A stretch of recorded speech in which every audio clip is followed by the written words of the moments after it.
Assalamualaikum warahmatullahi wabarakatuh. Yang ingin saya tanyakan Ustadz, bagaimana hukumnya main Bitcoin atau main trading? Oke.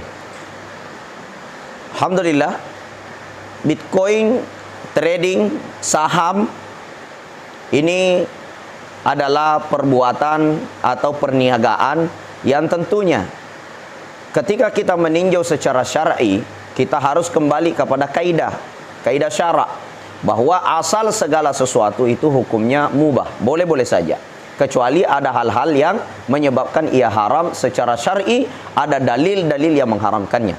Nah, kita kembali kepada forex, Bitcoin ya. Bitcoin di dalamnya kita lihat apakah ada unsur di dalamnya yang menyebabkan ia menjadi haram, seperti di dalamnya terjadi gharar, sesuatu yang tidak jelas ya. Banyak kita menemukan ulama kita mengatakan Bitcoin itu, forex itu pertukarannya, sell buy-nya itu kita tidak tahu secara pasti, secara jelas. Menurut saya justru trading forex atau Bitcoin ini sangat jelas, karena Bitcoin itu sudah terdesentralisasi oleh suatu platform yang disebut dengan blockchain ya. Blockchain ini membaca semua kegiatan pertukaran dari semua cryptocurrency, semua jenis mata uang digital di dalamnya, yang menurut saya justru lebih jelas daripada mata uang suatu negara. Seperti umpamanya ada suatu negara ya, kemudian mata uangnya itu hanya tersentralisasi kepada satu induk bank ya. Akan tetapi dengan cryptocurrency ini memiliki satu buku besar yang disebut dengan blockchain ya. Itu semua keluar masuknya cryptocurrency seperti Bitcoin, Doge, Ethereum, USDT, semua itu terbaca Pak, sekecil apapun di seluruh dunia.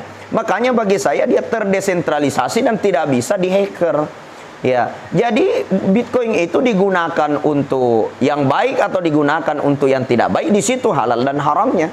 Nah, tapi pada hakikatnya Bitcoin itu adalah bentuk kupon digital atau bisa disamakan dengan suatu voucher ya, voucher digital. Nah, dan biasanya ada juga yang mengatakan dia haram karena kita jual beli apa di dalamnya ya, kita hanya jual beli angka-angka saja, tidak ada barang katanya. Nah, jadi karena tidak adanya barang sehingga dinyatakan haram. Nah, kalau kita mau mengatakan tidak ada barang, ini juga sangat keliru. Karena cryptocurrency itu sendiri adalah barangnya bentuk digital. Ya, bisa diartikan sebuah kupon yang memiliki harga yang sangat fluktuatif dan juga harganya sangat bagus untuk disimpan. Seperti halnya ketika kita menyimpan emas. Ya, ketika turun harganya kita beli, ketika naik kita jual, nggak ada bedanya. Iya. Kalaupun dikatakan mana barangnya, kok bentuk angka-angka saja, 1 Bitcoin, 2 Bitcoin hanya bentuk angka-angka. Coba kalau kita ibaratkan seperti pulsa, pulsa itu juga cuma angka-angka.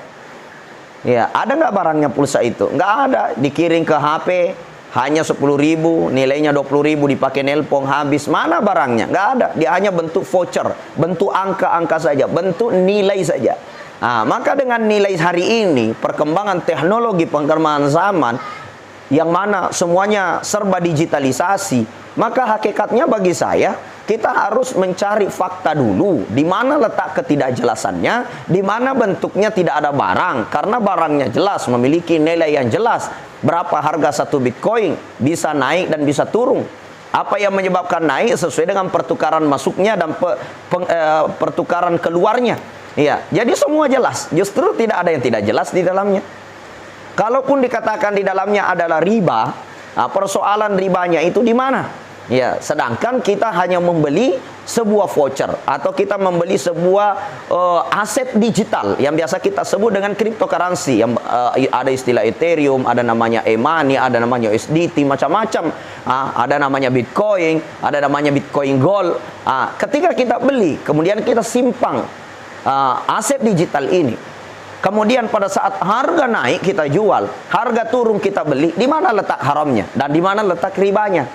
Nah, jadi untuk saat ini saya belum menemukan fakta yang di dalamnya yang menyebabkan Bitcoin itu menjadi haram. Karena kenapa? Yang menyebabkan para ulama nasional maupun ulama-ulama internasional menyatakan Bitcoin itu haram karena tidak jelas, maka ketidakjelasannya di mana?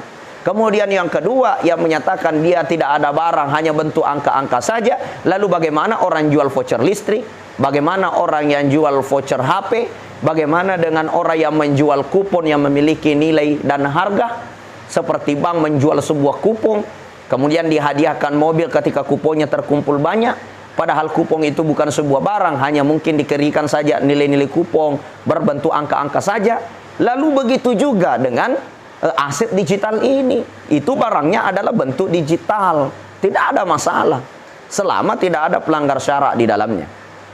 Kemudian bicara forex, saya melihat semua bank itu terintegritas dengan sistem saham dan forex, ya, mengikuti bagaimana perkembangan uang mata uang naik turun seperti euro, dolar, bagaimana pertukaran dari rupiah ke euro, dari euro ke dolar, dari dolar ke euro. Itu semua bank Pak terintegritasi situ. Makanya orang semua yang menyetor uang di bank, ya, semua orang yang menggunakan bank sentral apapun itu, maka mereka semua tergolong daripada orang-orang yang ada indikasi bersama dengan forex. Maka kalau begitu, saham dan forex juga menjadi haram, maka seluruh bank itu ikut berperilaku haram. Kenapa? Karena semua bank terintegritas dengan sistem trading. Maka dari itu bagi saya belum menemukan hal yang bisa menyebabkan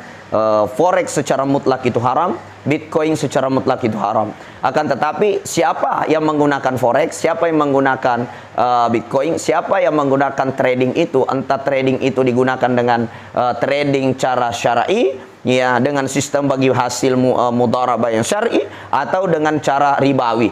Begitupun dengan Bitcoin digunakan dengan sistem alat yang main judi, sistem alat yang sistem yang digunakan untuk geng-geng online yang terlibat dalam maisir, permainan judi, atau digunakan kepada hal-hal yang haram, maka dia menjadi haram, bukan karena Bitcoinnya. Akan tetapi bila digunakan untuk yang baik-baik, disimpan sebagai aset yang berharga, kemudian dijual pada saat naik, kemudian dibeli pada saat turun, saya kira itu tidak ada yang haram di dalamnya. Maka dari itu mudah-mudahan Allah melindungi kita semua dari perkara yang haram, dan Allah Subhanahu wa taala memberikan kita petunjuk sehingga kita tetap berada dalam hidayah, jalan yang lurus, dan kita tetap akan menjadi orang-orang yang diselamatkan dunia dan akhirat, radiyatan mardiyah, ridho dan diridhoi oleh Allah Subhanahu wa taala. Hadanallah wa iyyakum ila sabilis salam. Wabillahi taufiq was sa'adah. Assalamualaikum warahmatullahi wabarakatuh.